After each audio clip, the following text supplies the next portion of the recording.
ప్రతి ఇంటికి నిరుద్యోగ భృతి కింద నెల 3,000 ఇస్తామన్నారు. 2 ఏళ్లకు 72,000 ఇచ్చినారా అని అంటాను. మళ్ళీ సూపర్ 6 సూపర్ 7 ఎక్కడ అమలైందని అడుగుతుంది. కొన్ని రెండోది చూద్దాం. ఆడబిడ్డ నిధి కింద ఆడబిడ్డ నిధి అంటూ 18 ఏళ్ళు నిండిన ప్రతి చెల్లెమ్మకు ప్రతి అక్కకు ఆడబిడ్డ నిధి కింద నెల 1,500 అన్నారు.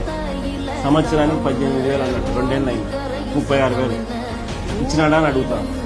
కొన్ని 50 ఏళ్ళకి పెన్షన్ అన్నాడు. కింద చూడండి, బీసీ ఎస్సీ ఎస్టీ ముస్లిం మైనారిటీలకు 50 ఏళ్ళకి పెన్షన్. అలా సూపర్ 6 సూపర్ 7 హామీలే. నెలకు 4,000 చొప్పున ఏడాదికి 48,000. 2 ఏళ్ళకి కలిపి 96,000. వాళ్ళు ఇచ్చినాడా అంటున్నా. ఎవరికి ఇచ్చినాడా అని అంటాం. అన్నదాత సుఖీభవ అంటూ పిఎం కిసాన్ కాక